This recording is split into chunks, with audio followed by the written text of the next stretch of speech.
100%. Now, Alexei Sorokin here says Donald Trump could have done the right thing and picked a fight with the brutal and sadistic Iranian regime that killed thousands. So this idea that the US has stepped back.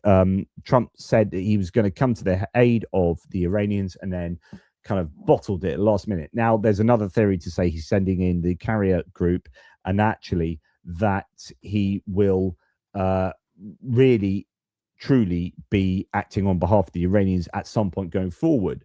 But it does seem like he capitulated, maybe under pressure from Turkey, Saudi Arabia, and Qatar, who said, look, if you fly attacks into Iran from our air bases or from American bases in our countries, well, we're not going to allow you to do that. And so there might have been pressure there, and the US stopped supporting Iran, which then left these poor Iranian protesters out. You know, you could argue he hung them out to dry after promising to help them. But this source says, hey, Donald Trump could have done the right thing and picked a fight with the brutal and sadistic Iranian regime that killed thousands. He threw Iranian people under the bus and decided to pick a fight with Europeans over Greenland instead. What an absolute idiot. And I don't disagree there. I think that is a very interesting dynamic there, to say the least. Sorry, I was just finishing my thoughts there, Greg. Thanks for coming on. Are you live as well? Yeah. Have you been live for longer than this, or have you just started? No. I'm just joining you, brother. Okay, so just to your audience, just to let you know that I've already had 1 hour of talking this through. And I've given all of the responses from international leaders, or many of the responses, and my views already. So your guys are coming in halfway through, or most of the way through. Well, that's fine. The bottom line is I just wanted to jump in here and say that this is absolutely a disaster. And when it comes down to it, I only want to say one thing, because I put a video out on it earlier, and that is the winner of this is Vladimir Putin. Yeah. And Xi Jinping. Xi Jinping. And what's interesting is this comes on within the same 24 hours. Mark Carney was reporting the great statements out of his meeting with Xi Jinping, and we're going to have good relations, new imports of EVs, and bypassing the United States economically. They're directly working with China. So this is going to be I don't know what it's going to be, but I can tell you everything we're seeing right now is this is a disaster. Yeah. I can't even believe it. Yeah, so absolutely. So here I had this ready for later. When PM Carney went to the US, Donald Trump didn't welcome him at the airport, nor did he send anyone. Same with actually Zelensky. When Zelensky visits the US at the moment, he's not met by any US dignitaries. They're quite insulting to allies who come. I'm sure they laid the red carpet out for Putin and Xi Jinping.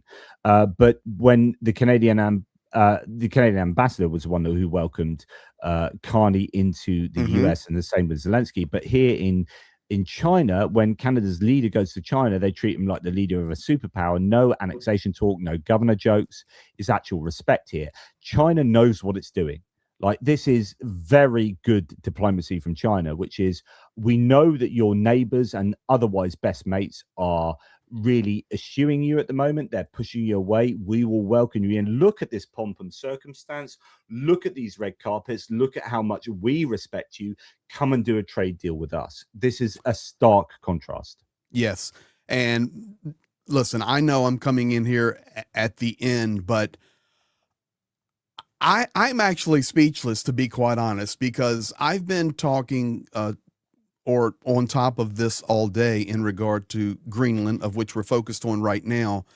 But I have to even zoom us out a little bit about the big picture. I've been talking to my friends in the Middle East. I think we're having a complete foreign policy failure and implosion from the United States of America, because Donald J. Trump is authoritarian dictator, no matter how you view it. And guys, you know, I am a conservative, Republican, Christian. I am the opposite of Johnny Pierce, but we agree on so much. And the bottom line is MAGA is a cult. It is led by cult leader Donald J. Trump, and I will call him for what he is. He had the audacity to receive a Nobel Prize that was given to another person, and the biggest smile since somebody was at the circus seeing their first clown when they're 7 years old. Okay, that shows you the character and the morality of this vile human being. Now, I'm going to drop a rant on you. If you're going to talk, because I just was talking with my guys in the Middle East, if you're going to go big and say, if there's one bullet fired, if anything happens, if a protester is killed, and I know I'm mixing topics here, but it's all connected, and there's anything that happens about these protesters in Iran, we're coming, guns a-blazing, we're going to bring hell down on you. And instead of that, the Iranian regime got a congratulatory tweet, and good job, because you didn't hang 800 people. Now, all of my buddies in the Middle East are ballistic, and a lot of those people are actually, I don't want to call them MAGA because they're not U.S. citizens, but they're very supportive of the things Donald Trump has done for the Middle East, including the bombing of the nuclear facilities in Iran. So their perspective now is, we don't know who this human being is anymore, because he is killing people by just his mere words. I'm watching video tonight out of Iran that's coming through Israel, and I'm getting it, and I know they have a media shutdown, but we're getting a little bit out, where the Revolutionary Guard right now shooting people in the streets. And that is what is happening. But hey, you got a thumbs up, and we're not going to do something. And I don't want to talk here, well, it's some great strategy.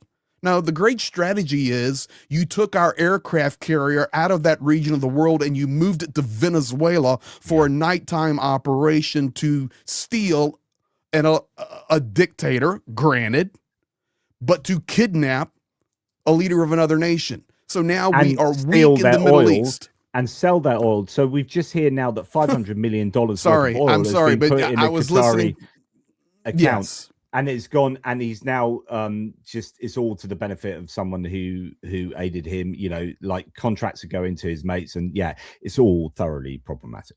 I'm just so aggravated right now because it's an absolute disaster. You don't know how bad I want to get on an airplane right now and go to Greenland. I might as well, because at my home, it's a complete blizzard. So the weather would be the same. I'm just so frustrated that we would even make the statement to our friends and allies. I think about my grandfather in World War II, who told me stories of fighting hand in hand with French and hand in hand with Brits to defend the world and defend what is right against the axis of evil. And now we are going to talk about, hey, you know what? We're going to tariff you if you don't give it to us. So we're going to hold Greenland hostage. And by the way, when I first started listening to your rant, you were spot on, because the bottom line is, all you've got to do, and you did such a wonderful job on that, JP, is ask, hey guys, we're on the same team here, and we need to defend. We need to do more. That's literally the point of NATO. And then when you add in to that, hey, you can go and mine whatever, like Denmark has previously offered the US mining rights in across Greenland. And if they haven't really taken it on, it's because it's not economically viable. I think my personal opinion is that there are tech oligarchs actually at the heart of what he's doing with Greenland and his own sense of being an emperor. Okay. You ready? So yeah. I completely agree with you. And I'm not a conspiracy theorist. However, I have a family member who is very well-to-do in real estate. And that family member is negotiating a deal for a data center and all the infrastructure that goes with it in the United States, in a certain state. And no, it's not my state of Pennsylvania. And that negotiation is ongoing with Jeff Bezos. Okay? Jeff Bezos is invested into a company in Greenland. And Greenland is extremely logical place for the placement of data centers due to the necessary resources, and I know this from talking to my family members. I don't care what's written out there. I know what's required for the data center that this person is talking to Bezos and his company about, and that is massive amounts of cool water, basically your own independent power supply with Geothermal power there is massive amounts of power, and it checks all the boxes. Yep. So honestly, Greg, like if you have time tomorrow, I did a big old live stream. I've done 2 massive live streams recently that I think are the most important live streams I've probably ever done. One was today, and it was a 2-hour live stream on ICE and Minnesota and the authoritarian move towards internal security services, and I showed a whole host of videos that were pretty appalling, and it was like, that was a big chunky video I did today. If any of you guys haven't watched my ICE video today, please go and watch that. The other one was a live stream I did the other day that was also 2 hours long because it required to be that long, partly because one of the biggest segments in it were on tech and Greenland and tech and the EU, and they're connected, right? So the US attack on the EU, if you like, or Europe as a whole, is better understood in terms of the United States foreign diplomacy, or the United States as an entity being the marketing arm of big tech, right? And so that's why they want the EU to either be completely disunited, so that they don't have the EU as a whole acting as a regulatory body against big tech, or so you either have individual countries that big tech can take advantage of, or if it's going to be as a whole of the EU, they are getting into bed with lots of the right-wing groups in the EU that would be up for deregulation. So they either have the EU deregulating as a whole with regard to big tech, or the EU falling apart and therefore big tech being able to take advantage of individual countries. So that's the things. Brussels Times had a really good article on this, looking at investigations into how much lobbying big tech is doing in the EU. Okay, so that's one thing.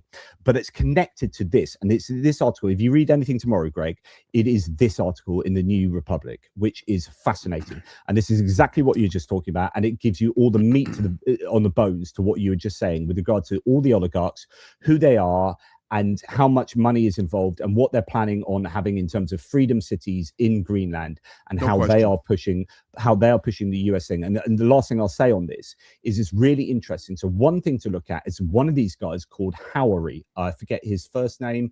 So there's this company called Praxis, which is one of the ones that is looking to take advantage of Greenland, that's had people like Sam Altman from OpenAI, Peter Thiel, all these big tech oligarchs. Ken Howery, right? He's a former venture capitalist, previously co-founded PayPal alongside Thiel and Musk. So Ken Howery, remember that name, Greg? So I'm just going to read you the last part of this article.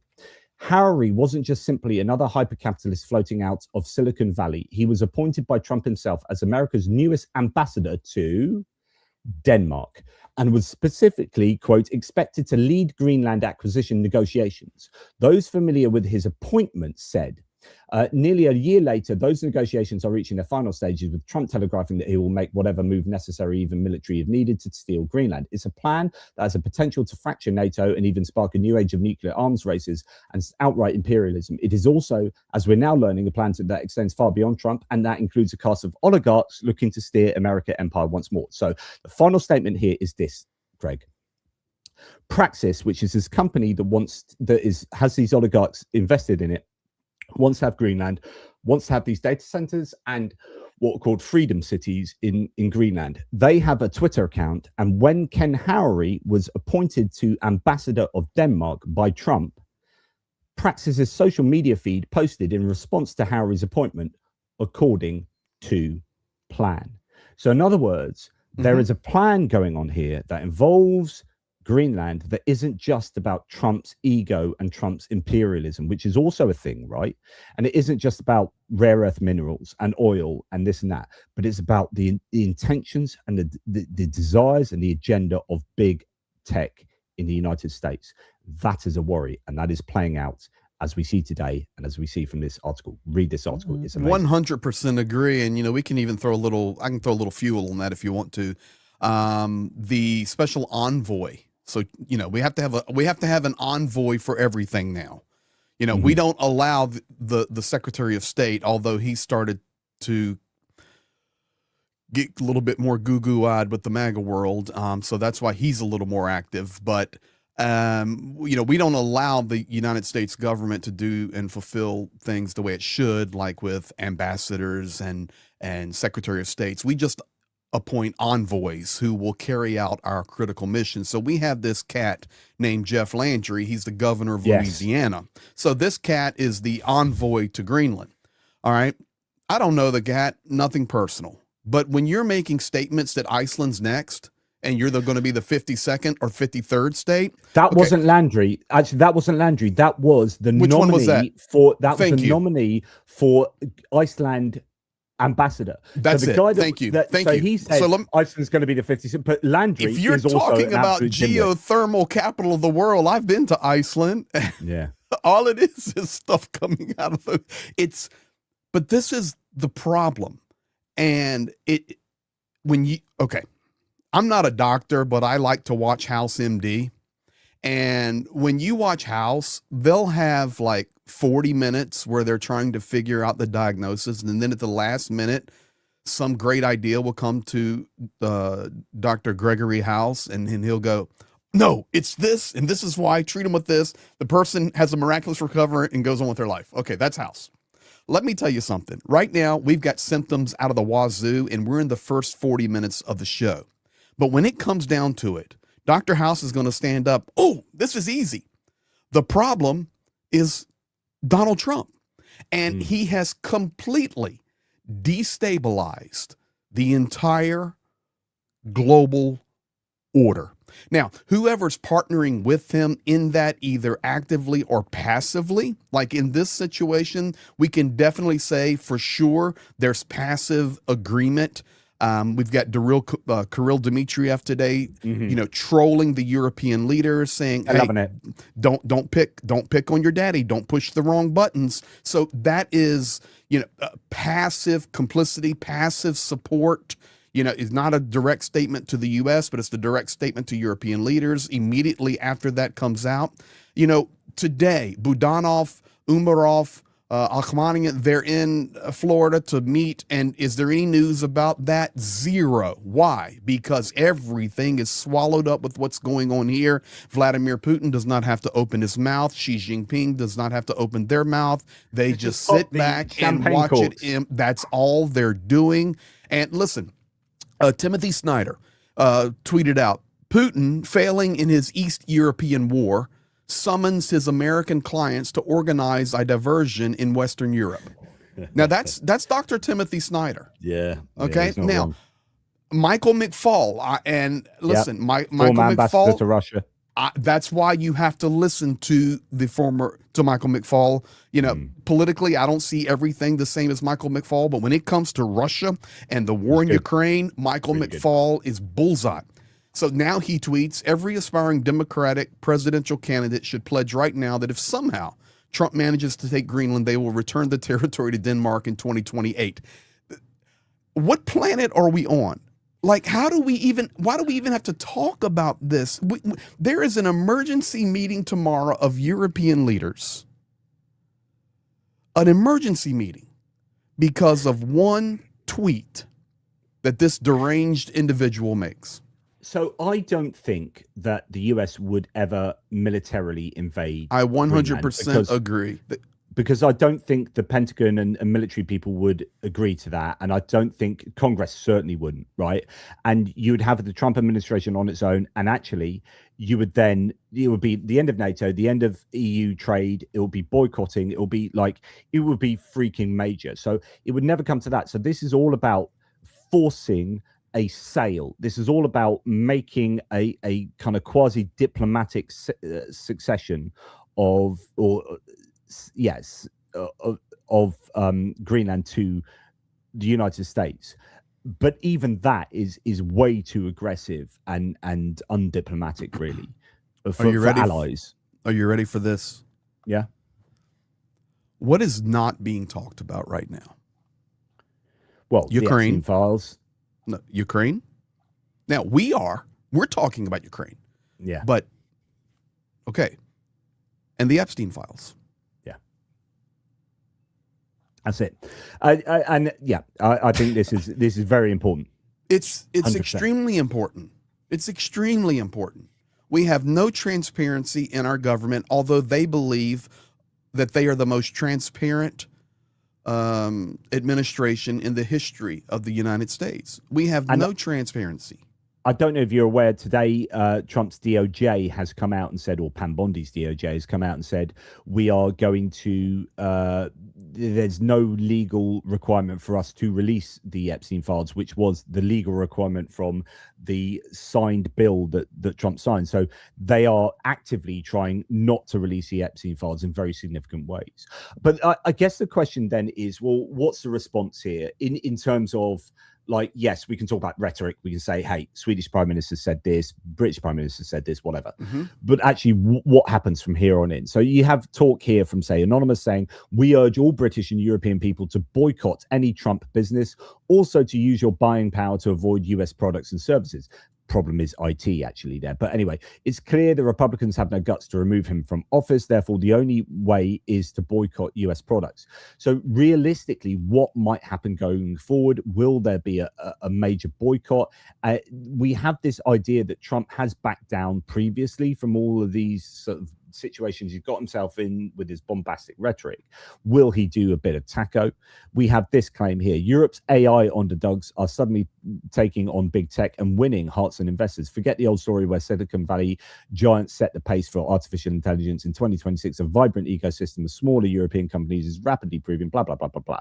You've got all these startups. You've got this idea that the Europe is saying I've reported on this the last couple of days, but even Amazon cloud services have said we are going to set up a European-based Amazon cloud services because we know that Europe is getting really peed off with the United States and they're going to ditch us if they can. So rather than have them create their own cloud services, we will create cloud services that will be based in Europe and operated within Europe. So there's some kind of hybrid situation. But the idea is that Europe is gearing up to boycott or move away from the US economically and have their own kind of independence there. And, you know, is that what we're going to see over the coming days?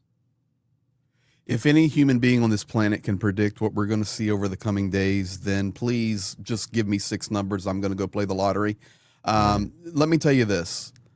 Hours ago, Johnny, and I'm drinking some Powerade Gatorade here because every electrolyte went out of my body when I saw the things unfold this afternoon. And I always try to bring people in my community or wherever I'm at speaking to the big picture. And the big picture is it's just a world absolutely on fire. And instead of trying to make it better, we're just stoking the flames. You guys may or may not know this, but today, Donald Trump and Benjamin Netanyahu had a major disagreement on a bombing run, a massive disagreement. Okay. Secondly, there is a massive disagreement about this peace council that Donald Trump has created, and now being reported by multiple news outlets that Donald Trump proposes allocating at least $1 billion so a country can buy a seat to sit on the Peace Council to have voice for $1 billion. So it is like we are seeing an attempt to rewrite the world order. And what's interesting about that is I can take you guys back to 2022. After the invasion of Ukraine, Vladimir Vladimirovich Putin went on state television in Russia and says it is over now. There is a new world order coming, and it is not going to look the same. We've seen the same rhetoric and actions from China, and now we are seeing the same actions and rhetoric from the United States and Donald Trump. Let me make this picture very easy to see. Vladimir Putin says no NATO in Ukraine, no European armies in Ukraine. You can't keep coming closer to us, NATO. And then we know Finland joined in all of those things, okay? But now we have Donald Trump saying, hey, it's the Monroe Doctrine. It's the Dunroe Doctrine. You can't come closer to us. There are fleets. There are armadas of Russian ships and Chinese destroyers all around Greenland. That is why we must have it. We're the only ones that can defend against that. You Europeans have 2 dog sleds. You can't do it. It's the same statement, just different language, different time, different place, but it's the same message. And all this is doing is pushing Vladimir Putin every day to not only not look for peace, not only try to find a way for peace, but it pushes him to go even harder. Why? Because now the U.S. is saying, we've got to get our Golden Dome up. And I need Greenland for that. And I need Canada for that. And what are we doing? We're coming closer, doing exactly what Putin, it's the same argument. It doesn't matter. You can put it as Putin's face, Trump's face, or Xi's face. That's what you have. It's easy to see. Easy to see. Playing into the hands of this multipolarity, as I said, and the shifting of the global power from the United States. You've even had like a move away from, you've had this, I don't want to get too geeky here, but you've had a move away from the dollar being necessarily the international currency of trade. Is it not right? I do believe in the last week that China has sold Chinese bonds in US dollars. Am I correct? Which is, there's some really weird shifts there in terms of international financing. But I wanted to just talk about a couple of things, if I may. Let's do it, Greg. Here. So and before you do that, because we'll probably go down a rabbit hole here. So before you, and not that that's a bad thing, I just want to say thank you to everybody that jumped on the live stream with a moment's notice. Usually I like to plan them ahead and give you time to schedule. So thank you for that. Thank you for being here. If you're on my channel and you haven't subscribed to Johnny, please do so. We're likewise great buddies, and likewise. And I'd also like to say thank you for those that are joining members and super chats and questions. We'll get to those in a minute. Just thank you. And thank you to all the mods who jumped in with zero notice. So thank you. All right, JP, let's go. Well, just going to say, like, public opinion at the moment. So President says, Jim Sciutto from CNN, the president and his supporters will say this doesn't matter or might even celebrate the numbers. But the fact is that there are countries run by elected leaders who know their voters and have a greater incentive to enact policies counter to US interests. See the new Canadian trade with China that we've just talked about. So we've got some data out That's here. right. Yes. There's an incredible number. Only 16% of EU citizens now consider the US as an ally. Even in the UK, which is kind of generally more pro-US, is down to a meager 25%. In fact, perceptions of the US as an ally are in complete collapse globally. Only India is a very odd exception. So you've got India skewing more positively, a move of +5 since November 24 to November 2025. And bear in mind, this is up to November 2025. So think of all the things that have happened since then, including today. But all around the world, whether it be Brazil, UK, South Africa, Ukraine, EU 10 states, Turkey, China, Switzerland, you have, and even Russia, you have a movement to the negative. Now, taking into account what's happened today, and you have people's opinion of the US as an ally going down. Now, Moscow here, according to Max 25, hopes Greenland will become an iceberg that sinks NATO, or this is a former NATO Secretary General Anders Fogh Rasmussen. He says, quote, it goes beyond Denmark and Greenland. The conquest of Greenland would mean the end of the world order as we know it, which was exactly what you were saying and what we believe. It just really would shift everything. And then just one other thing here. This is a rumor that's coming out of Washington at the moment that it's being reported House Democrats are just 5 votes away from having enough votes to impeach Donald Trump. I would say it's actually, they would probably have enough votes in the House of Representatives. Just to let you know, before I let Greg come back in here, is that to impeach Donald Trump as far as I understand it, in the House of Representatives, you only need a straight majority. So all you need is all the Democrat. I'm sure every single Democrat would vote to impeach, and then just a couple of Republicans, and people like Don Bacon seem to be well up for that. So, but then you need what is it? Is it 67 votes in? So you need a 2/3 majority in the Senate. That's where you're going to have trouble to impeach Trump, and that's where the previous impeachment attempts have obviously failed. But I don't know these days at the moment. I think that Trump is going so off piste at the moment that he's really imperiling his own, I think, power in the US. There will be the most crazed of the base, but surely Republican senators and representatives are going to be thinking, this is not the way. This is not the America I was envisaging. I don't know.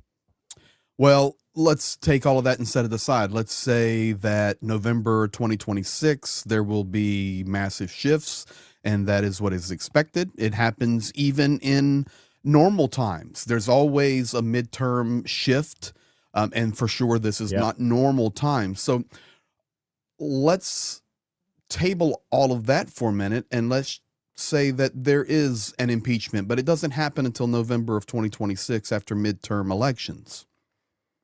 Brother, it is only January the 17th. Yeah. and I do not know what world we're going to be living in come January the 18th.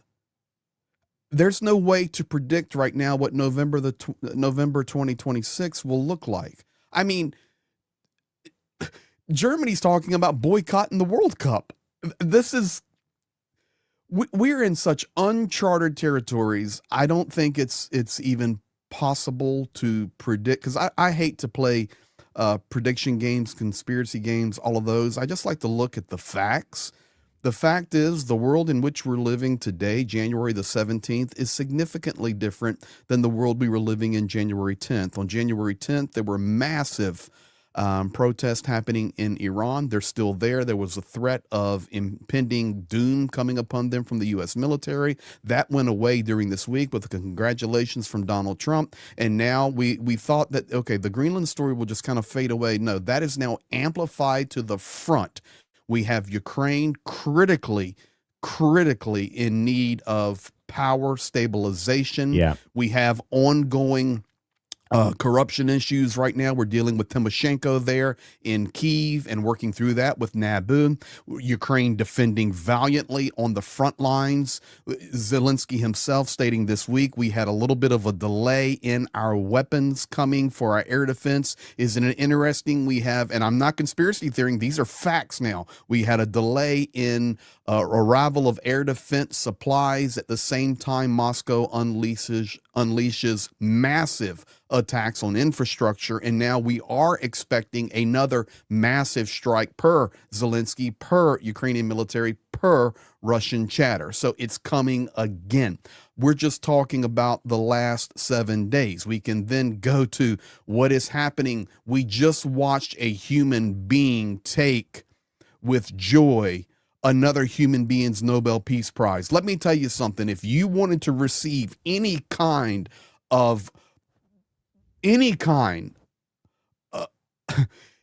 thought that you had one blood cell of decency as a human being, Donald Trump, the answer there would have been, no, thank you, ma'am. You won that award. And instead of you giving it to me and let me smile upon you, let me place it back upon your neck and say, thank you for all you've done for your nation in Venezuela. That's what an honorable human being would have done. But no, he not only takes it, then reminds the world, I've stopped 8 wars. Yeah, how that's working out for you. And I guess I got it because I deserved it. Right? Mm. That's what a 3-year-old says, that you're training that are running around with crowns at a preschool when you're teaching them about morality. And I can keep listing, sir, just the last 7 days. We haven't even moved into American internal politics, whether it be Epstein files, whether it be ICE, whether it be disagreements that are happening all throughout our nation where we are completely destabilized from the inside out. the list can go on and on and on. That's why looking at the possibility of an impeachment, even now or in November, yeah. Greg, some people are saying your camera, by the way, you're quite blurred. I don't know if that's an issue. It is. I know that. I'm talking to my guys good. Are you pushing me out at 1080? That's the question. Yeah, it should be. Yeah. It's okay. It's everything's looking good on mine. I don't know why. Yeah, I don't know why that is. Because everything on my backside looks good. Well, that didn't sound too I good, bet it does. I bet it does, mate. You know, you gotta love your backside. Well, but you know, it's probably not the place to talk about it.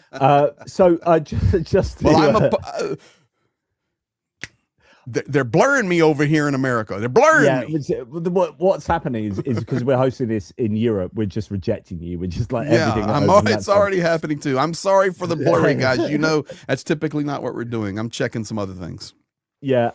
So just to let you know that it looks like, as I mentioned earlier, the EU-US trade deal is going to be off. The plug is expected to be pulled on the Trump's tariff deal with the EU by the European Parliament on Wednesday after two of the biggest blocks of MEPs. So in the European Parliament, you have, I forget how many it is, 700 whatever MEPs, member of European Parliament. So all the different countries of the EU, they come together, and because they're all in different parties in their own individual countries, they need to form into blocks, into coalitions inside the European Parliament. So if you're, say, a Liberal Party from Britain, or no, actually not Britain, because we're not in the EU, from Spain, you would associate with Liberal parties from all these other countries. And if you're a far right party, you would associate with so on and so forth. So you form these coalitions.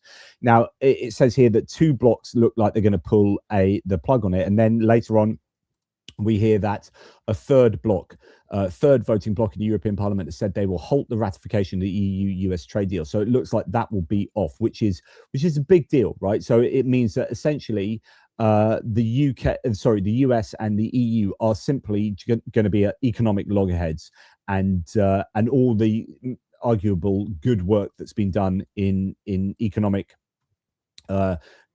transactions between the two entities will be undone. The same, I'm sure, can be said about the UK, which we had a pretty decent deal with the US actually compared to the EU, and it looks like that's going to be undone too. So, you know, as Finland's prime minister said, the tariffs are in no one's interest, because actually what Trump is doing is shooting himself in the foot as well as shooting Europe in the foot, particularly because tariffs are a tax on his own population. But there you go.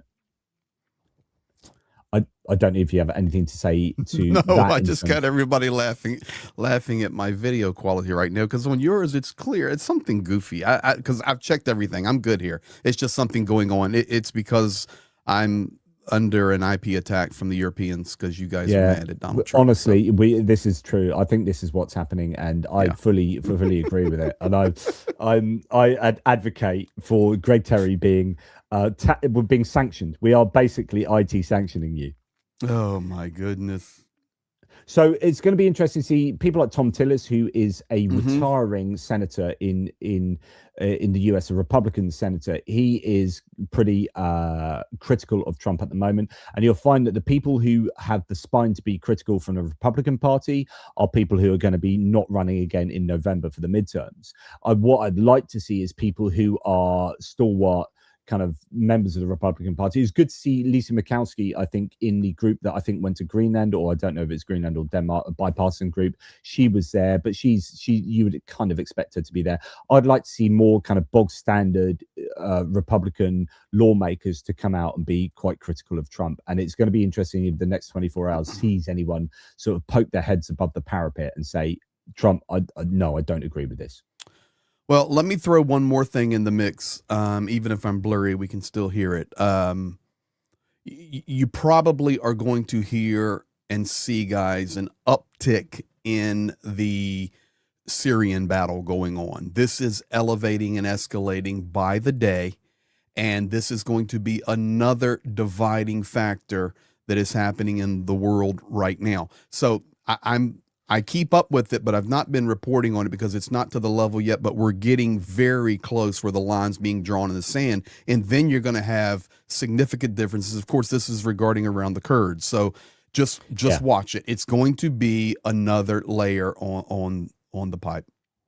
Yeah, I haven't. I sort of was hearing about this a little bit. Oh, your visuals are a little bit better.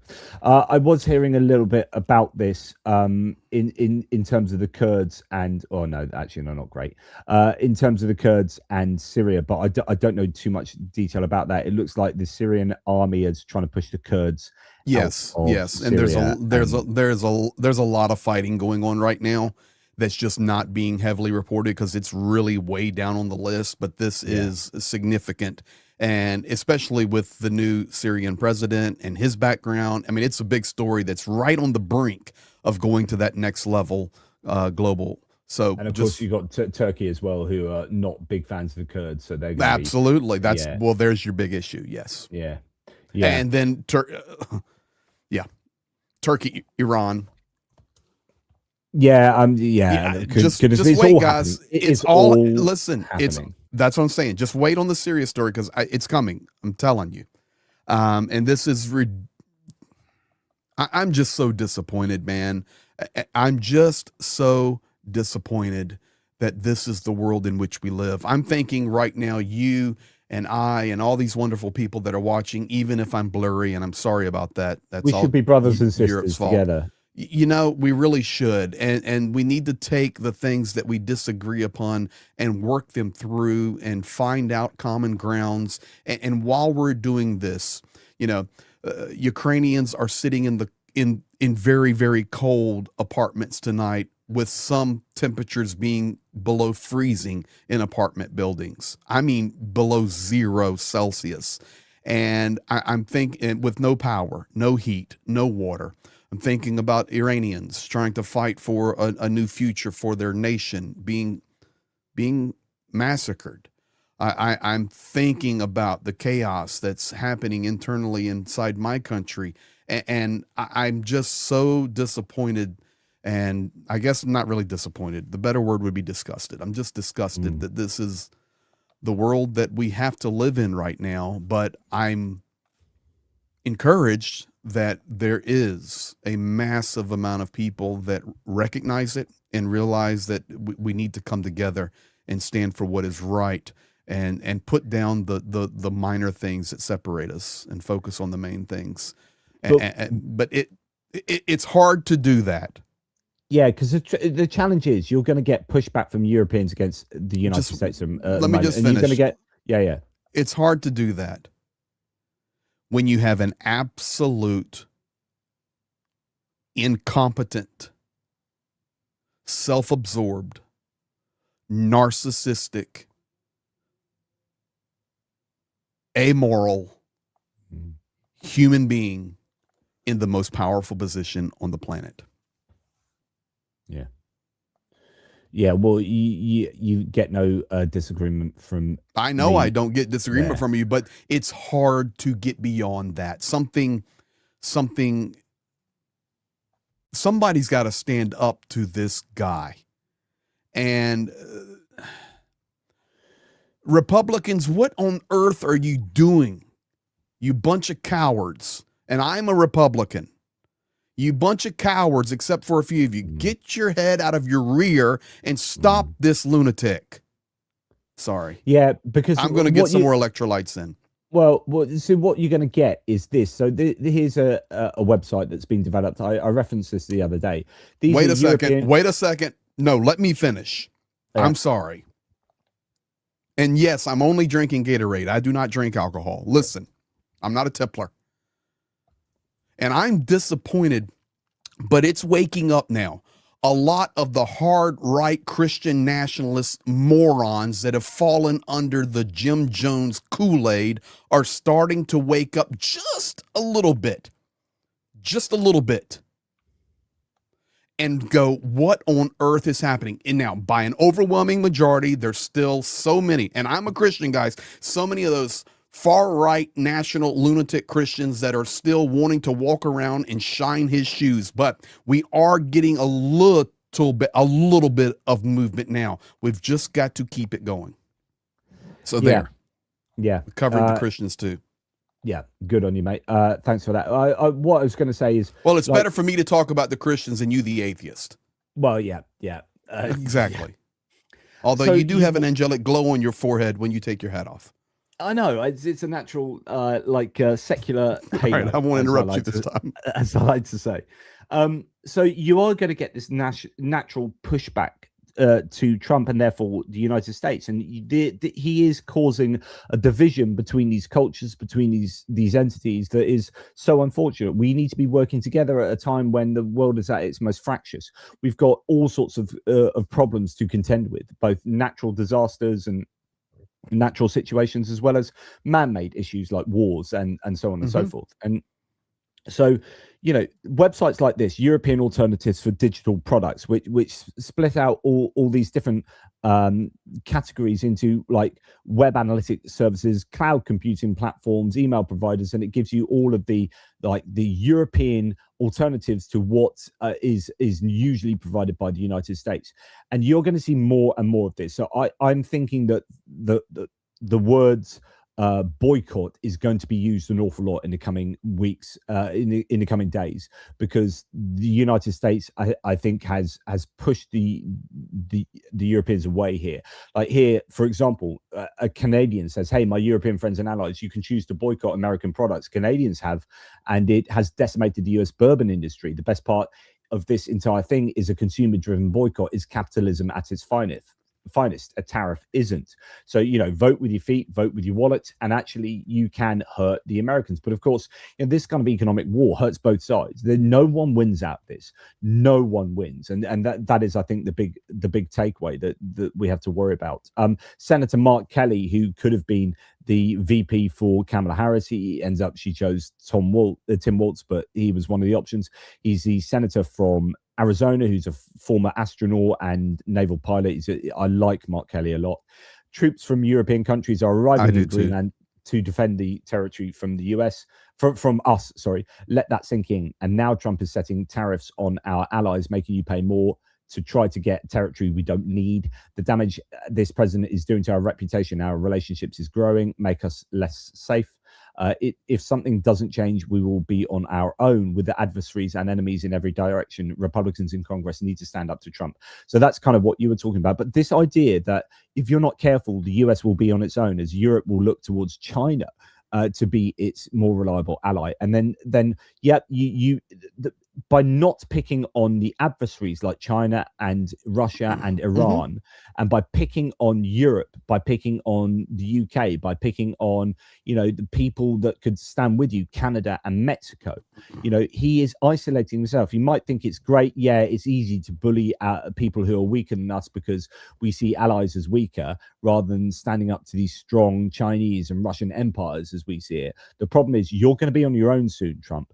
The US will be on its own. And when this is one thing that might happen, but if the Europeans kick the Americans out of bases, NATO bases in Europe, like in the UK, we have like a dozen bases. You have your nuclear capabilities in East Anglia in Europe. If you get to a point where Europe goes, screw you, the United States, you can take your IT, you can take your goods, and we'll boycott stuff, but we're also going to kick you out of our military bases, then you will not have the ability to project power into the Mediterranean, into the Middle East, into into Suez Canal, down into the Atlantic, where you've got Gibraltar, you would have access to, if Europe really wanted to get hardcore with the US, yes, Europe will lose out big time, but the US will not be able to project power in a way it presently is able to.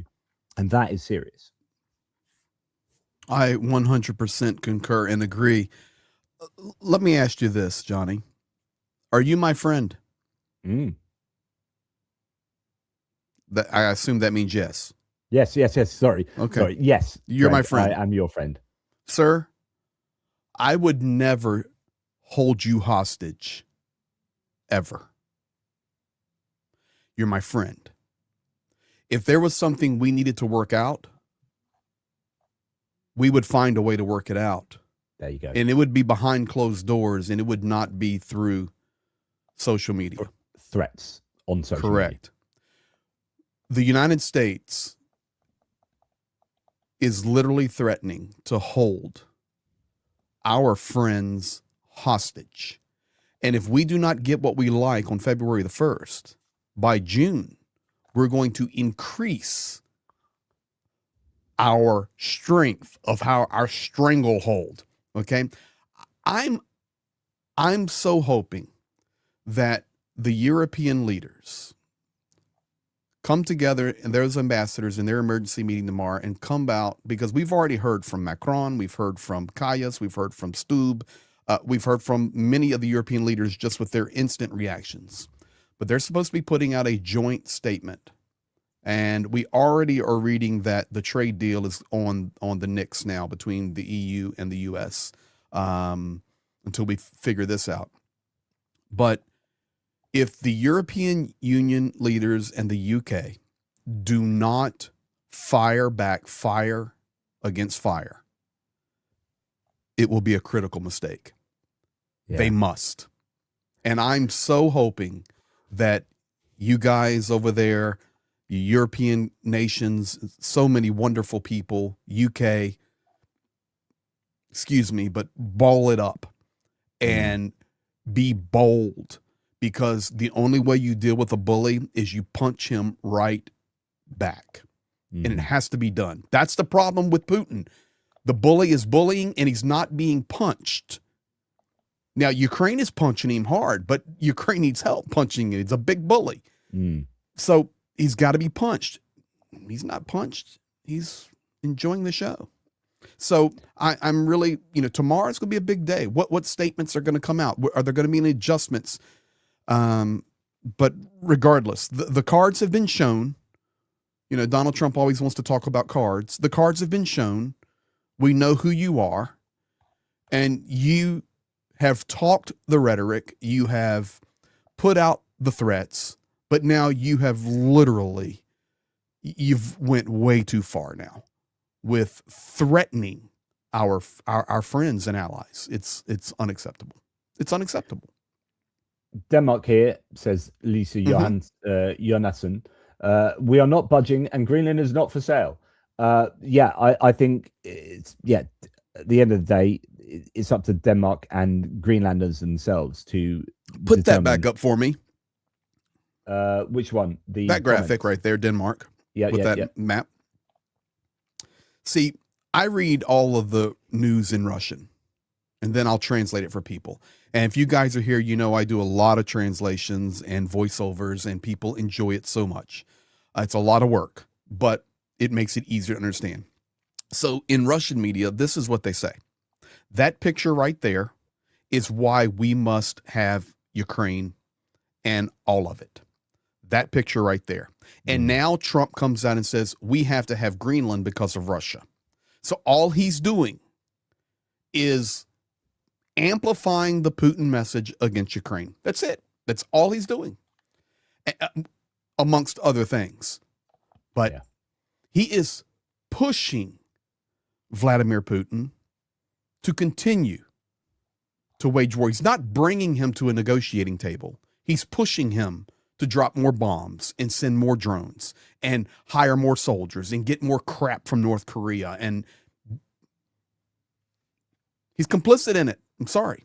It's complicit. Yeah. So I guess what remains certainly for me to say now, I don't know about you, but I've obviously, gone to town on this topic. I just want to say thank you for inviting me in here, and for everybody that jumped in always on the stream. We'll get to all the comments and the super chats now. Let's hit them. Thank you, and I'm sorry for the blur. That's all Johnny's fault and the EU. You seem to be clear now. It's clearing up. Well, I put some I put some anti blur makeup, complexion anti-blur cream on. It seems to be helping. Done a good job. Maybe the relationship between the EU, between Europe and the US has just suddenly thawed. Stupidity in essence with some Danish love. This move is going to backfire big time. Enough is enough. No more sucking up to Trump. Europe will put its foot down. There is too much at stake. I think we might have reached finally an inflection point where everyone is willing to stand up to. Would that be called critical mass? We've reached it. I think. Because the video that was released earlier with Macron calling Donald Trump and him waking up in a drunk stupor was not critical mass. But now I think we're there. So I think that's a great comment. You talking about the one where he talks about the Nobel Peace Prize? Oh, yeah. Oh, I No, haven't shared that with no. my audience yet. Oops, sorry.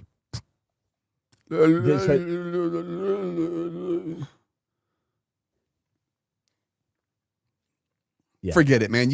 I've got to drink more electrolytes. Like, I'm really cooked. And, Yes. I don't even think about it. I had this conversation with Gertis earlier today. I don't even think So about it what's anymore. his position? He's boiling. sorry. He is boiling mad. Completely like Because I am. I've had people in the live chat here saying, well, what about Gertis? What does he think? They often say, 100% against this boiling. You'll see it on videos he's putting out. Yeah.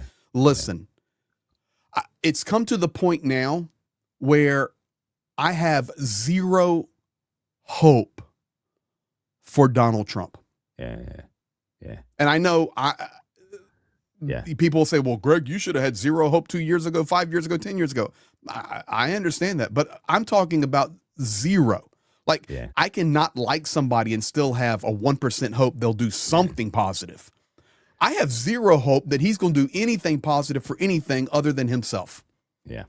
And anyway, keep going, man. Thank you very much, Richard Bennett, for the ATP Geopolitics membership. Thank you. Really kind. Ignis of the Flame. I best stock up on pork pies, Yorkshire tea bags, and hobnobs before the prices go up. Can't live without them. These are true British staples of our diet. Do you know what? Chocolate hobnobs. I can't eat them anymore because I don't eat dairy because of my MS. And I'm trying to be a vegan. Chocolate hobnobs. They are the best biscuits ever. Do you eat fish and chips? So I occasionally eat fish because of the omega. But I try and find fish alternatives if I can. But occasionally I will dip into fish. And fish and chips, yes. So stupidity in essence, we had 9 Democrats and 2 GOP in Denmark the last 2 days. So I think that was Lisa Murkowski. I don't know who the other Republican was. But again, overwhelmingly Democrat, which is that's the challenge, is you need Republicans to stand up to Trump. So because at the end of the day, and I listened to an analysis on this the other day saying that actually Trump is no longer the GOP, and you would agree with this, Greg. 100% he's not the GOP. The idea is, and you've had Donald Trump Jr. coming out saying that we are now the MAGA party, we're not the GOP, we're the MAGA party, and that's it forever type thing. And you have, so it was Sarah Longwell and Jessica Tarlov talking about how actually Trump is now the independent candidate. So he's like this independent third party that has taken over the GOP, but the independents that wouldn't previously vote for Democrats or Republicans have now come out. The kind of extreme people people often think independents are like these swing voters in the middle of Democrats and Republicans. But that while there are those independents, there are also independents who were like Tea Party people who never would have voted previously because they're so extreme and they're so like batshit crazy that they're like, I don't vote for the GOP. They're all as bad as each other. But Trump's come in and he's got those people to vote, and those people seem to have like subsumed the Republican Party so that they are now this kind of weird MAGA hybrid independent party, and they're not the conservative Republicans of old. So I think that's quite interesting, important distinction. Hutch here keep going. Says, as a frequent commenting American, I want to find a bit of light in this. This might be the one thing that finally gets Europe's ass in gear and start going all out for their own defense, I hope. Yep, there is certainly that. Great comment from Dutch, 6279, 100%. Oh, Hutch, sorry. Yeah. Stupidity in essence, again, EU have just made the trade agreement with South America. Yep. So I talked about this earlier. Sorry, this would be a super chat from much earlier. Yeah, talked about the Mercosur agreement with between the EU and these 4 nations of South America, which is one of the biggest free trade deals in the world. And again, that is pushing the EU closer to South America, and again, South America away from the orbit of the United States. So, that's not good for the United States in terms of economic power and hegemony. Putin puppet during World War II, the Allies had to work with Russia. Now we have to work with China. The US might be more isolated it could ever dream to have been. I think people are being pushed towards being friends with people they wouldn't otherwise have been friends with. We have to refer back to Carney's statements within the last 24 hours. Very significant in the warming relationships with China and the economic deals. Yeah. Yeah, absolutely. Again, stupidity in essence. The problem for the US is that DJT's tariffs are already a large percentage of the inflation in the US, and he will spike it even further without new tariffs. It's economic suicide. I mean, yeah, I was wondering how much mitigation there might come from stealing Venezuelan oil to mitigate against the cost of tariffs. So that on the one hand, he's taking a tax from the EU, from his own population and consumers through tariffs, and on the other hand, stealing money from Venezuela and pumping that into the into the economy. So I don't know. Let me just say one thing about the American economy. Okay, tariffs is not a policy. Number one, we all agree on that. But as an American, I know there are a lot of Americans here, as you know, on my channel and yours, I'm sure as well. But our economic situation here has not improved. Okay, no matter what you see, what you hear, our petrol, since I'm on Johnny's channel, our petrol is not cheaper. Our cost of food is not cheaper. Our healthcare is not cheaper. Nothing, everything, nothing is working. Okay, nothing. So there's no argument to stand on. And I see now I have two Jonathans to deal with. I was wanting to go to bed, Greg, and now Fink's come and joined in. Like, just Johnny come lately. He's bringing that angelic dome in with him. Oh, man. Jonathan, welcome. Chaps. We've already talked about everything. We've done everything. Like, you've done everything. Here I am. You can't be any more enraged than we've been. J-Hop 814. I just saw it go past because Jonathan, guys, is hosting this stream. So I'm actually watching the chat up here on this monitor, and it's flying by because I'm seeing all the chat. But I saw Meadville, PA. Shout out to you, dude. Let's go. How are you, Jonathan? I'd say okay, but I think, like everybody else, feeling somewhat frazzled. Even though I think it's not coming as a huge surprise, it is still shocking. And of course, it's how do you pick this apart? What is the strategic purpose? Because when things are happening, you don't quite get what's going on. You know, when, say, Russia was sending drones over Europe, you know, you can lapse into, this is the start of the invasion, this is something, this is this, this is that, but you're sort of dazzled by the headlines. Now I think it's becoming quite clear that those drones over Europe was not just to deter Europe from helping Ukraine, it was to force Europe to stockpile munitions out of fear for their own defense. And now we see the energy war unfolding in Ukraine and destroying their infrastructure. And we see the US withholding stocks as well. And this all comes together to give Russia a strategic advantage over Ukraine, which is trying to dominate. So suddenly, after a couple of months, things are like, start to make a little bit of sense. I think we need to try and imagine the various reasons why Trump would be doing this for Greenland, because what I imagine you've been discussing is it doesn't benefit the US electorate, doesn't really benefit Trump, doesn't benefit the economy. A lot of people, I think, in MAGA will be wondering and scratching their heads whether, you know, this is a good idea or not. I think a lot of people will. And in fact, we know that some have turned against him because of the strikes on Iran and so on. So who does this benefit? And I think this seems to me perhaps a continuation of Putin's strategy, which is to not just deter Europe, but to dazzle us in the headlights and prevent us from coalescing to support Ukraine. It's a stepping up of a strategy that's already been in play last year. And listen, Mr. Fink, don't forget that the dropping of the Oreshnik in the Lviv region was a statement. It's the same. It goes for the same. You know, I just wanted to add that to what you were saying earlier. It ladders up completely to that, doesn't it? Which is yes, like, it does. 100%. We're scary. We got scary weapons, right? You better hold on to your munitions, and it's working. I think it's working. We can see that from the ability that Russia's had to get through and strike the energy infrastructure. And it's not for want of trying. They've been trying to do this for 4 years. It's not like they've just sat up and thought, well, let's maybe take out the energy infrastructure at this stage in the war. No, they've been trying and haven't been able to do so until now. I agreed. Yeah, I'm just basically cycling through all the very generous. One of my mods, Trump is propped up by sycophantic morons and the Heritage Foundation. Mark my words. Yeah. A And the lot of it's Heritage unfolding Foundation- right in front of us, Dunk, 100%. Yeah, and the Heritage Foundation is an interesting one. I rail against them quite frequently. They've become, I think, this very important organization that essentially is running the White House at the moment. But some of them just quit recently and joined former Vice President Pence's is it AAF group. So some of them are so disappointed with how the Heritage Foundation is going at things that some of them have jumped ship and joined Pence's group. So yeah. Rick from the Netherlands, is Trump an evil leader or a useful idiot? Is Trump being played by true powerful people playing his narcissism? Yes, I think that. Could that explain his taco behavior? All of those. Yeah, all of those. Definitely evil as well. Yeah. All of the above. And I think Rick had another chat in there where he was talking about how he went to school in New York. I was trying to read them all.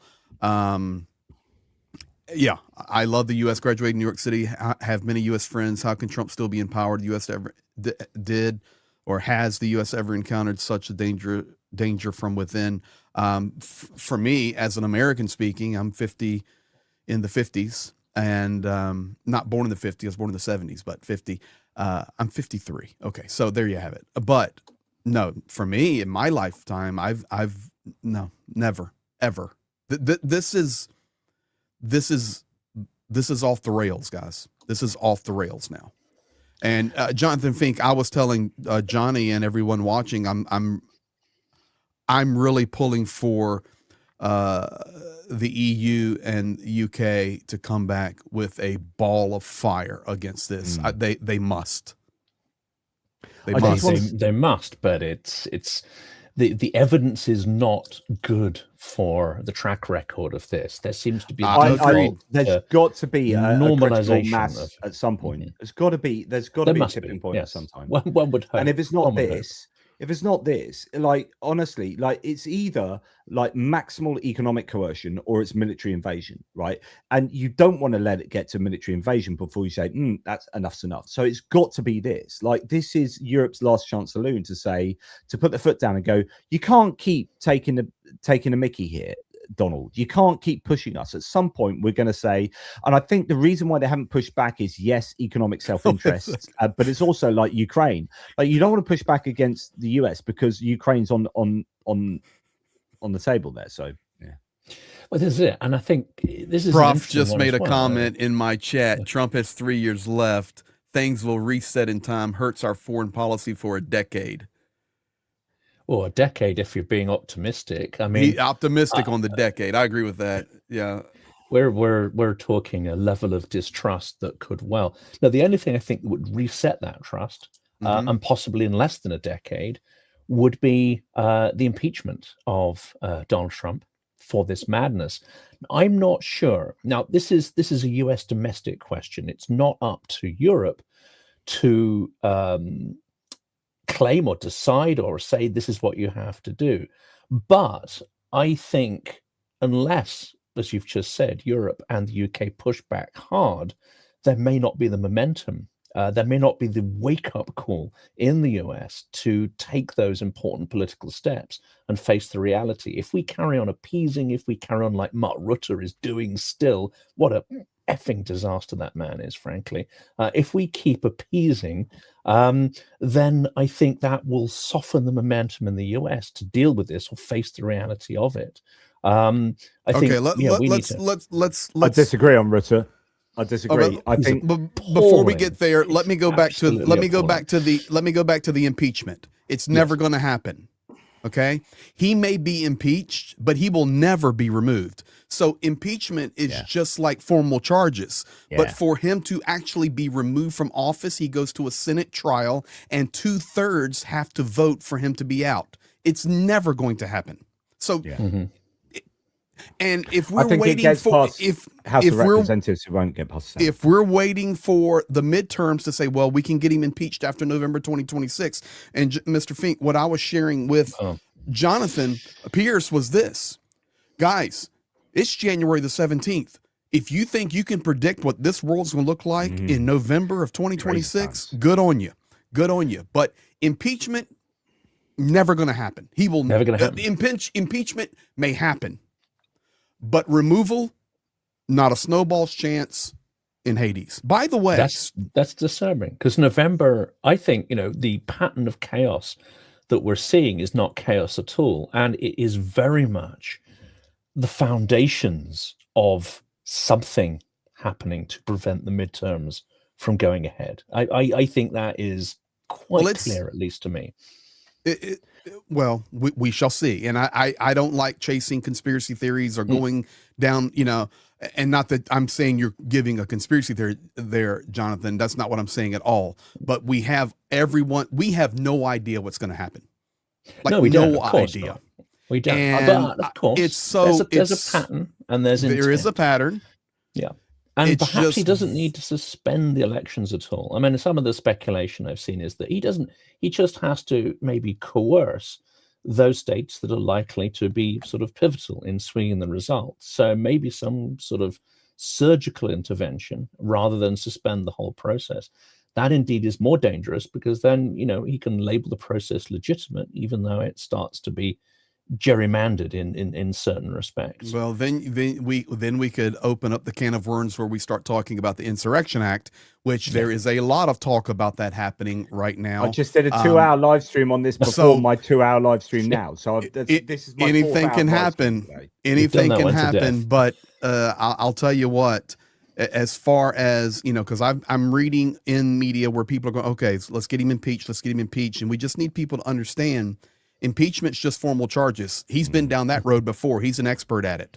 Okay. But removal, mathematically, it's difficult to see. Now, Mr. Gerdes has written an interesting comment here, which I think needs to be opened up. He said the institutions in the US run deep. I would ask the question, if that's the case, why have the institutions so far proved to be incapable of holding Trump to account, even on the basis of law? He, to my eyes, seems to have violated numerous laws and conventions and gathered powers to himself that go against traditional practice and indeed the word and letter of the law. So it seems those institutions are not functioning in the way they were designed to do. Are you saying that I have to invite Prof. Gerdes into this for a four-way, and I'm trying to go to bed? I told him, I sent him a message. But I think I don't know. I think he's on the road or something. But I think that's an interesting I know he was out earlier, but and he's the one to answer that. Yeah. But can I just answer what I please? Continue on those. Yeah. Well, no, it's just when I mentioned Mark Rutte earlier. Just I disagreed with your man Jonathan, because he said Mark Rutte's terrible. Mark Rutte's got one job, and it is keeping NATO together. So, it depends how you understand Mark Rutte. If you expecting Mark Rutte to stand up amazingly for, I don't know, Europe against the United States, or stand up amazingly for Ukraine, his one job is to stop NATO falling apart. So his one job is to keep Trump somehow inside NATO. But this is the problem. This is the problem for me, because the problem is Trump. It's been my belief that broad NATO, as a broad coalition, has been dead for some time. Now, Mark Rutte is very capable at keeping the impression that it is a functioning alliance together as a zombie institution. That, my argument, is extremely detrimental, because it prevents allies from organizing what comes next. It prevents us from facing reality. It prevents us from actually looking at our defense and security requirements and decoupling from the US. So yes, he's doing his job rather too well. What I'm saying is that job itself is highly dangerous. Well, yeah, I mean, because the issue is you've got an America that both wants Europe to stand up on its own 2 feet, but also wants Europe to buy American weapons, right? So those two things are mutually exclusive. Those aren't true anymore. Those aren't true anymore. Those are not true anymore. What do you mean they're not true? US does not want Europe to stand on its own 2 feet. We've just sent a token force into Greenland, and apparently sending troops onto our own sovereign territory at the request of allies is the wrong thing to do. That's the big lie. No, it's he wants not to the lie. weak Europe. He wants to weak Europe. It depends who you're talking about by he. So the reality is here. The problem is that there is all these mutually exclusive issues that originate from Donald Trump's completely schizophrenic international diplomatic worldview, right? So what Mark Rutte has to do is try and keep NATO together while you've got the US being lobbied, well, the Trump administration being lobbied by military industrial complex to keep buying US weapons, while Trump wants to isolate but also militarily expand, which is kind of against NATO because it means going into Greenland and also doing funky stuff over here that NATO probably disagrees with, and all the while needing the US to be a part of that because US is NATO and US bases in Europe are super important for NATO. So, and that you have the Trump administration saying Europe needs to stand up on its own 2 feet, but it still needs to buy loads of American weapons. And so none of this makes any sense. And Mark Rutte is left. I mean, I don't give a damn. I'm not supporting Mark Rutte for this. You know, all I'm saying is whoever's in that job has the impossible position of trying to keep NATO together while all of those competing elements are throwing up. Okay. All right. Let the American get in here for a second.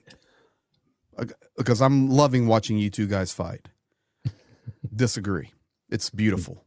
Listen, Mark Rutte is trying, both of you are right, in my opinion. Mark Rutte is trying to hold NATO together. Yeah. But unfortunately, he is sometimes like a cheerleader instead of a quarterback. And what I mean by that is he has a position where he could make statements that empower NATO to come together, but he understands that the United States is so important to NATO that I'm not sure he's doing more damage than good, in my opinion. So that's it. I think both of you have valid points because I just pulled up the quotes and I said, okay, give me quotes right now from Rutte on NATO. Quote, I believe Donald Trump is doing the right thing for NATO by encouraging us all to spend more. That's a quote. Okay, fair enough. Congratulations and thank you, President Trump, for your decisive action in Iran. That was truly extraordinary and something no one else dared to do. You are making us all safer. Now, I will just stop there. So you can see what he's trying to do by heaping praise on Trump to try to keep NATO together. But here's the problem. When you do that to Donald Trump, all you do is empower him more. And we just witnessed today NATO fracture because the president of the United States is threatening NATO members with tariffs. 100%. And we had Stephen Miller himself say, if you can't defend a piece of territory, then it's not really your territory. So what does that mean? We now go to Papua New Guinea and start taking their land? Yeah, I went through, before you joined, Greg, I went through Stephen Miller's speech there. And exactly. Took his pieces. But we are so far off the rails right now. It's I fully agree. Disgusting. The problem isn't Mark Rutte's. The problem is Donald Trump's, right? And Mark Rutte is left trying to, like, the reality is that you can't have a NATO. You need a new NATO, right? But that's not Mark Rutte's job, right? Mark Rutte's job is to keep the NATO. His job, literally, his job is to keep NATO together, right? So, like, we can slag off Mark Rutte, but he's trying to do the impossible, where what we should want is a NATO without maybe the United States. But then that's only because of Donald Trump. But if a new president came in who was completely different to Donald Trump, then we want the United States back in. And so the problem is the unreliability of the American administration. So I wouldn't look at Mark Rutte. Mark Rutte just has an impossible job. We're in a circus. I'd go beyond it and say that it's also the responsibility of all of the other members in NATO, because they're not stepping in and saying, okay, Mark Rutte's job is impossible. We need to move on. And the US may or may not come back into the fold. Of course, we hope and really wish it does. But for the moment, we have to move forward realistically. So, yes, Mark Rutte's doing what he should do. And maybe there's some culpability there that he should put his hand up and go, actually, this isn't working and it's not going to work. And I'm going to stop taking a paycheck and I'm going to walk away. That is the role of someone who is a real leader. the that real doesn't problem happen. is other European leaders, because they should say, this isn't working. Let's give him a new mandate. Let's change course. Let's face reality. They're kicking the can down the road. While I kind of agree with you, the reality of the situation is if you did that, then Trump would just use that as an excuse to snap more tariffs. Like the reason why European and British in here, you leaders are so spineless is because everyone's been afraid of Europe, of the United States walking away from Ukraine and the United States punishing European nations economically, right? And so everyone's been walking on eggshells. Like we don't want to do these things. We know that should be done, but if you do that, then the US goes, wow, I'm going to throw all the toys out the pram and I'm going to help Russia instead. I'm going to release sanctions on Russia. I think we're beyond the idea today is big. Today is huge. I mean, this is because pivotal. I think we do get to this point, Jonathan, where you might start seeing European leaders go, and now's the time to walk away. I think it is. Ooh, there's a cat there. Yes. I think as well, we're beyond the point where certainly Ukraine, but possibly other leaders are thinking we need US on side to keep helping. The fact is they're not helping anymore. And it seems that even the intelligence information is not what it was. The air defense is not being provided.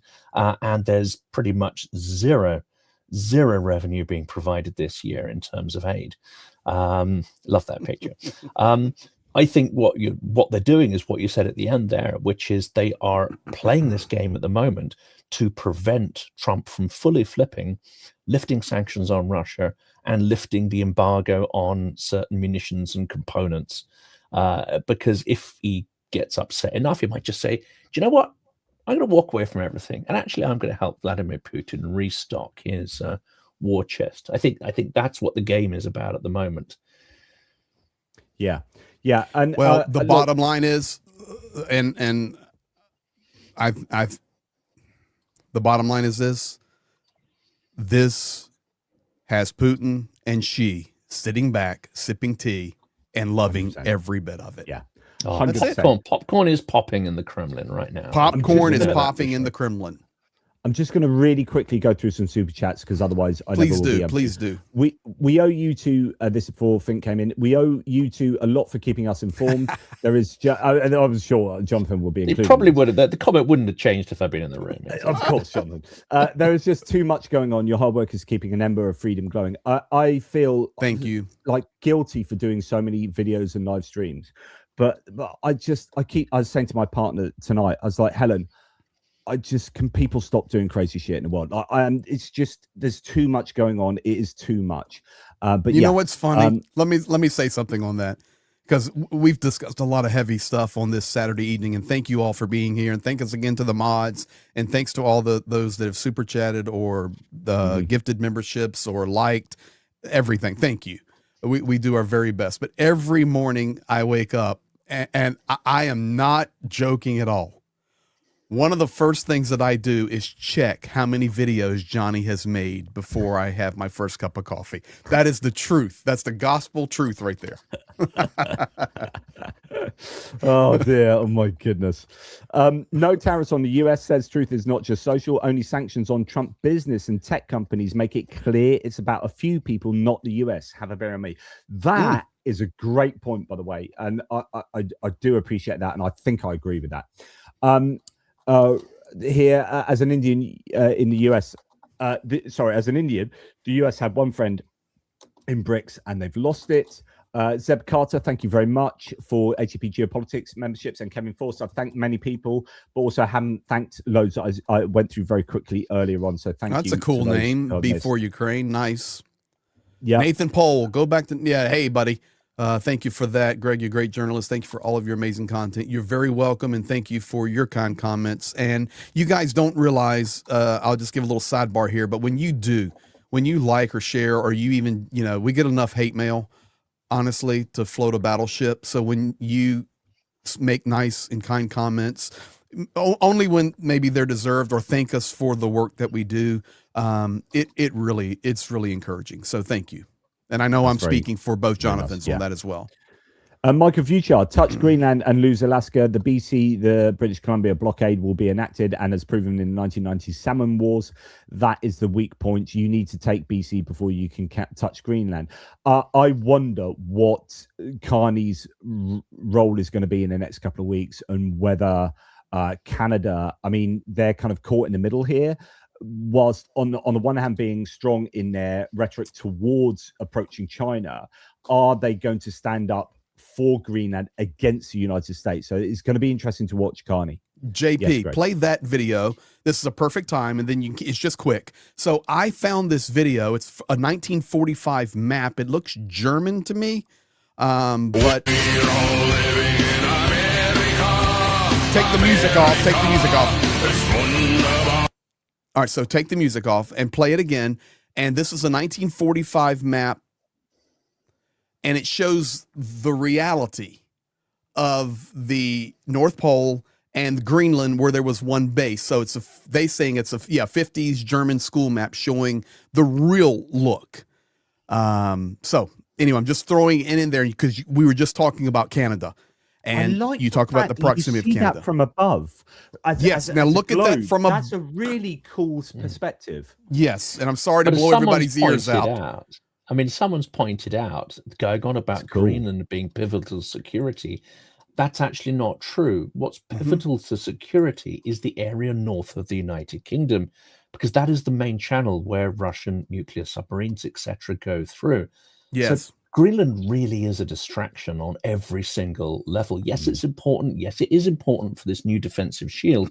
But of course, Trump can have all of that. The US can have all of that. It's part of existing arrangements. No, that's a relationship with the UK and NATO that actually secures that region. And it's those deep waters above the UK that are critical. So what Trump is doing here is dramatically, potentially weakening US security, not strengthening it. So we have to look away from the sort of the weapon of mass distraction, as the former head of NATO has called it. And this is what's kind of going on. He's destroying the alliance. He's weakening Europe. He's softening it up. He's going to be maybe deterring Europe from sending munitions to Ukraine. We're going to be freaking out while Vladimir Putin, one, carries on carving up Ukraine. Two, I fully suspect that with all of this conflict going on, Putin will feel much more confident about launching large-scale hybrid attacks on Europe this year, including on our energy and transport infrastructure, in the knowledge, in the reassurance now that the US will not step in, will not flip to defend Europe. This is where I think it's going. He wants to make sure the US does not make an about turn and become Europe's ally again. He wants to break that relationship fundamentally so he can start softening Europe up politically, economically, and turn it into the basket case so he can tear it apart and dominate it and control it. I've got a comment from Prof. Gerdes here, and thank you very much for all these super chats. I'm not reading them all out, but yeah, interesting. I presume an American view here to kick the US completely out of EU and tell him, yeah, we're sick of Trump's stupidity. Yep. But this is from Prof. Gerdes, and I kind of disagree with this. I agree with it in some ways, but disagree with it in others. I hate to ruin a thesis here, but Trump is a symptom, not the cause. Yes, to some degree, but he says populism that's running throughout not just the United States but Europe is the real problem. Trump is just a manifestation. Yes and no. So there is this issue of like, well, it's not Trump that caused this, like what voted in Trump, and there's this move towards populism. What is the root cause for Trump getting so popular? Yes, there is that. However, populism is not interested in imperialism in terms of taking on Greenland. So I think that can be explained so far, but actually what's going on here is Trumpism, and it's a form of Trumpism in terms of his ego, in terms of his legacy and wanting to be imperialist and wanting to be an emperor, and also the people around Trump. So it's Stephen Miller and it's the oligarchs around him that propelled him to that position, because they funded him into the position where they can now manipulate him. So I think it's all wrapped up, but I don't think this is just about populism. I think populism has been like a component of this, but actually I'd have to disagree disagree with Darren to a degree there and say there is an element of the actual people involved in ruling at the moment in the United States, and that includes the oligarchs and includes the Heritage Foundation. And there is an agenda there. There's an ideological agenda, and you can talk about Elon Musk and his grandfather with the technate of America, which includes Greenland, it includes Venezuela, it includes Mexico, and it includes Canada. There is an ideology here that goes back beyond just pure populism. And I'm sorry, I agree, but also disagree. I'd also point out here that there's definitely a move towards populism. There's definitely a move towards fragility of democracy, and the center is not holding, and there's multiple things going on. But we also have to remember that Russia is an arsonist, and it's played that role through the Soviet Union. It's played that role less in the 90s because as a state it was incredibly, weak. But under Putin, it has returned to being a global arsonist. So yes, there are all these trends going on, but Russia has undoubtedly injected huge amounts of funds into helping to bankroll or encourage extreme organizations on both the left and the right, because what it wants is division. And we are seeing some of the outline of that in things like Tenet Media. We're seeing some of the outlines of that in places like Nathan Gill, one of Farage's key lieutenants. We are seeing that in Tommy Robinson and others who parrot Kremlin narratives. Now, we don't always have the receipts, but where people are systematically parroting Kremlin narratives rather than, I would say, pure native and organic populism, one can say that actually an accelerant has been used. So it's not true to say that this is just a trend and we should just kind of understand it. It has had fuel poured on the fire. And we should understand populism. Like, I've read books on populism, and if we don't understand populism, we don't understand how to fight what I would say is a dangerous political movement in terms of, say, in the UK, Reform UK, AfD in Germany, etc., etc. So Russia didn't invent it, but I'm going to give you guys. I'm going to give you guys a word picture here, and I learned this from walking with my father through cancer. And he is now cancer-free, 3-time cancer survivor of prostate and lymphoma. And all cool people in the world have prostate cancer. He had a very, very bad form of cancer, and he's one of those that have beat it. Okay, so when we met with his cancer doctor, and he was in Oklahoma City at the time. My brother was in California. I was out east, and we got on planes. We flew to Oklahoma. We sat down with one of the best cancer doctors in Oklahoma City there. And the doctor looked at us and says, okay, to the two boys, my brother and I, he goes, I do not want you to look at the internet or Google on this. And I'm getting somewhere on the Trump story here, because this is what I really think, to answer Prof and you two guys. And he started talking to us, and he goes, listen, we're going to beat this cancer, and we're going to beat it through a team effort of my medical expertise and treatment, and for us that believe in God, your faith in God, positive thoughts, good diet, just everything. Okay, we're going to put it all together, and we're going to beat it. He goes, but let me explain something to you about cancer.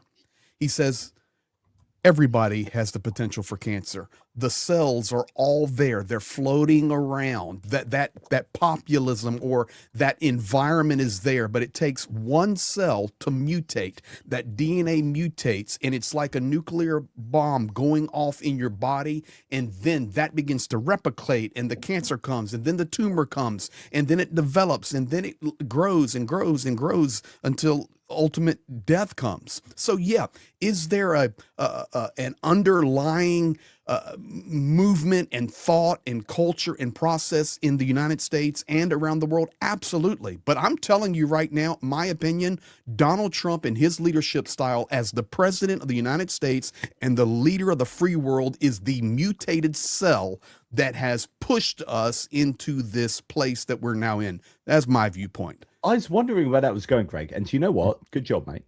Thank you. Listen, he's the cell that explodes. He's the president of the U.S. He is the leader of the free world.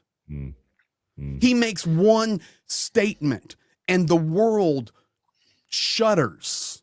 Like, there are populist leaders around the world. It's reality. He's the mutated in a way that says it. Like, there are other populist leaders that are not Trump, and those countries don't do, like the United States.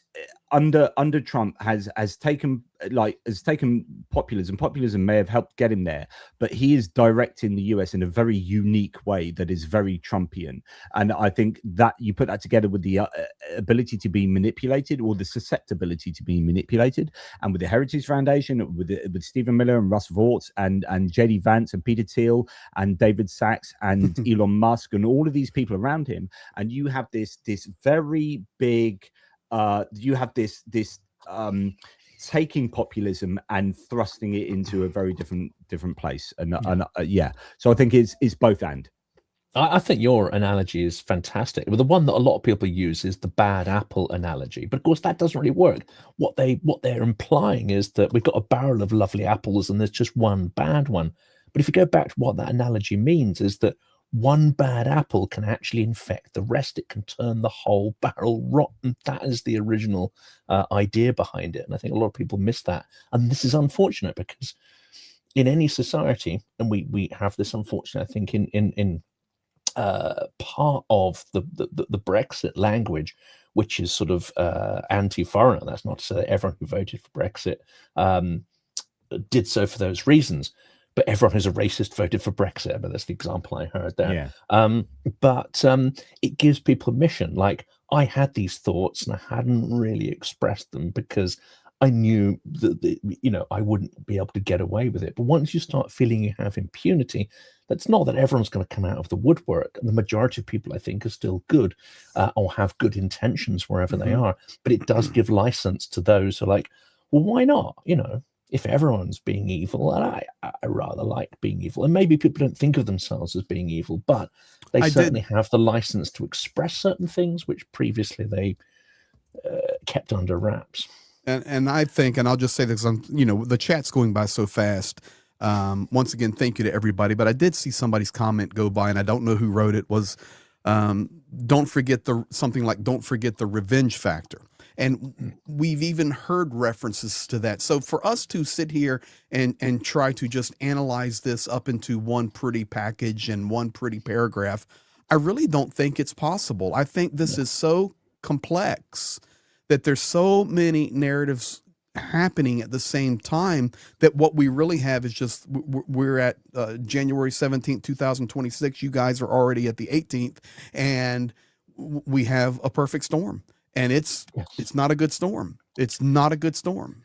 And it rhymes with history. I mean, I've said this on the channel before, so excuse, the tedium of hearing this again. My on one side of my family, my grandparents escaped British imperialism in Ireland. On the other side, they escaped Nazi tyranny and fled Austria in the late 30s. And I'm afraid to say the stories that they told me, or at least my grandmother did, because my grandfather didn't really talk about any of it. He's far too traumatized by it. The stories she told, the anecdotal stories of what it feels like to be in a society which is turning in on itself, and where violent mobs are forcing the majority of people to keep silent about things they know are evil, and some are embracing that out of self-interest.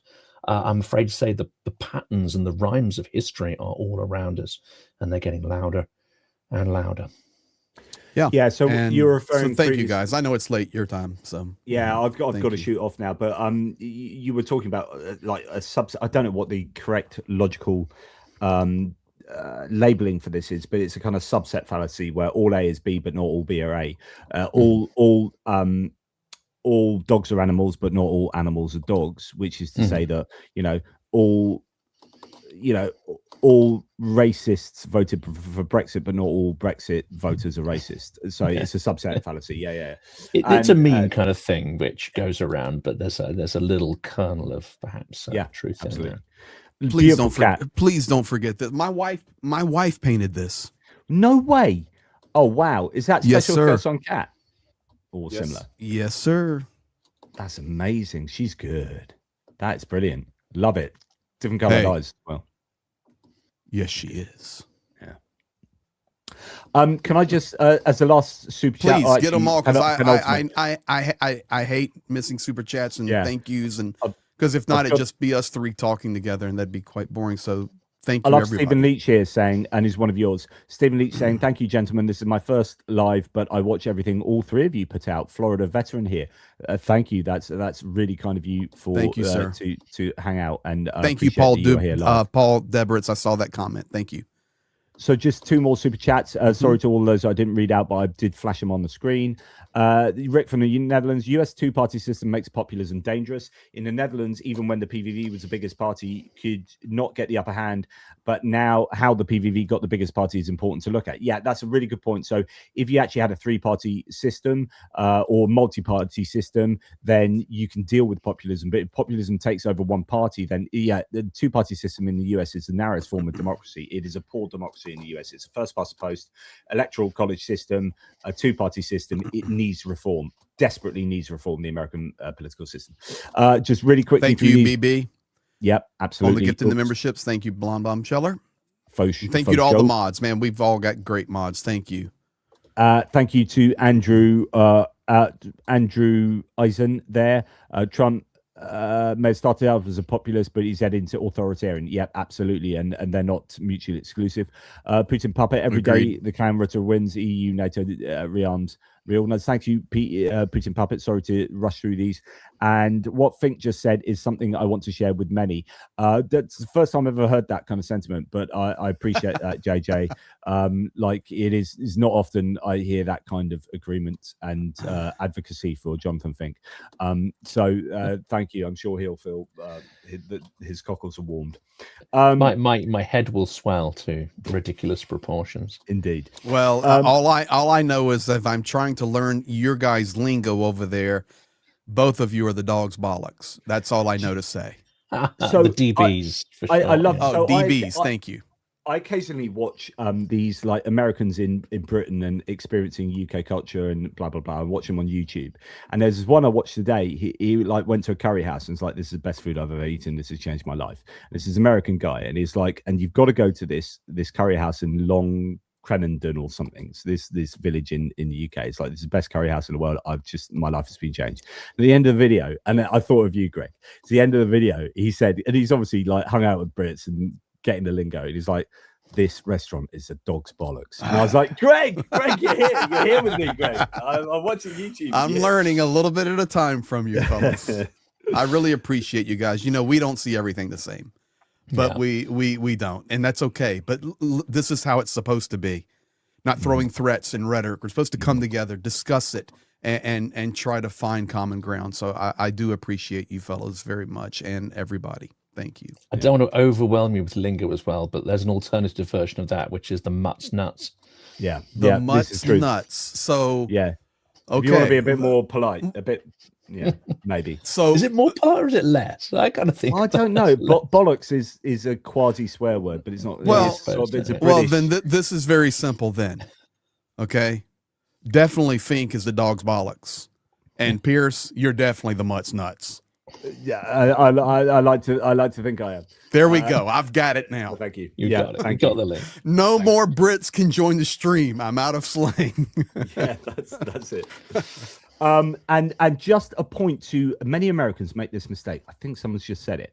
So Blonde Bombsheller, right, says, so this is a classic American mistake. It's not bullocks, which is a male cow, isn't it? A bullock. It's bollock. So it's BOLLOCK. It's a very common American misunderstanding of the word. She will never make that mistake again. So thank you for, this is the correct spelling from Who's Poppin'. That is the words. Indeed. Sweet as a nut. Right. Look, guys. Thank you, guys. It's autocorrect. Says Blonde Bombsheller. Yes, this is it.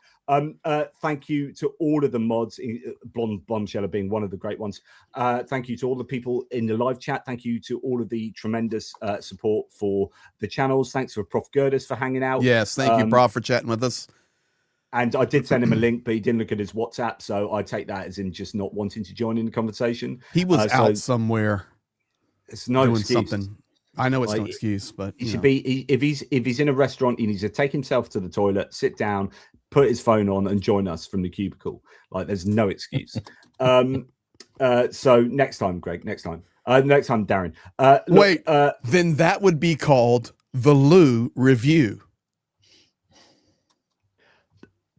Very good. Thank you. You are a poet. I'm working on. You didn't even know it. No, the Lou Review. Jonathan says, Jeff Test Pilot, as I already said, I would be proud to serve in the trenches with all of you guys. That's really very kind of you. Chance of me serving in the trenches unless I'm put on a unmanned ground vehicle in some kind of automated movement system. Bull crap, JP. I've had you in Kherson falling down steps, caught you, and made sure you got up the steps. No, sir. You are legit. Jonathan Fink is legit. You put your money where your mouth is, and you take your butts to Ukraine. I salute both of you guys. Hoping to go out in the Easter time, mate. But I've got a walker now, so I've got this 4-wheeled walker that I walk around because, for those who don't know, I've got multiple sclerosis. I may look pretty good from the upper body like this. I'm very mobile. Look at me. I can move my upper body, my arms. They're amazing. You get me walking. I'm drunk, right? I'm like a drunk man, and I can't run. I haven't run in about 7 years. Telling the truth. We were in the snow over Izum, and I'm walking out to show him Izum in the Donetsk, Kharkiv region, Kharkiv region, Izum, and we come out, and next thing I know, man, he's like falling on me. I said, "What are you doing?" He's dancing in the snow. But you there, man, both of you guys. So, but next time I go, I'm going to have to take my new walker with me, which is great because I roll it along. I went to watch my boys' football today, and I rolled it along, walked across the fields. I was like, "Yeah, look at me walk! I'm really quick. I'm amazing." So I've got these wheels that I can lean on, and then I can turn it around. I can sit on it, and then so I'm made up. So my life is now better. Awesome. Anyway, super cool. Guys, it's been a pleasure. The pleasure is all yours. Thank you. I mean, I've enjoyed it too. Last sort of words for the audience in these crazy times. It's going to get a lot worse before it gets better. I think that's one takeaway. I would say I concur with that statement, and I just like to always end by saying thank you to you two guys. Thank you to all people watching on all 3 channels. Thank you for supporting.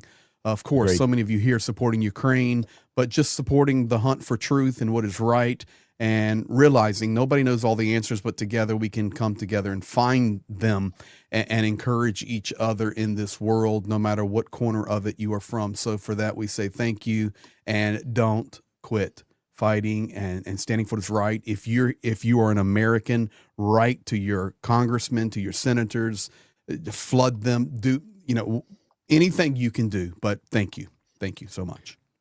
Basically what he said. So on that, I'll finish. But thank you to all of you. You're amazing. Take care, and I will be in touch with you with my videos tomorrow. I'm sure Greg will and Jonathan will be as well, because that's how we roll. Yes. Take care, everybody. You two stay in the green room. Slava Ukraini, and may Slava. May the United States find its way again through to an enlightened sense of togetherness with allies rather than division and divergence. So that's all I have to say. Amen. Amen, brother. There we go, JP. I was waiting for it. We're going to sing "Oh Happy Day" in a minute. No, we're not. Take care, you all. Big love. Good night.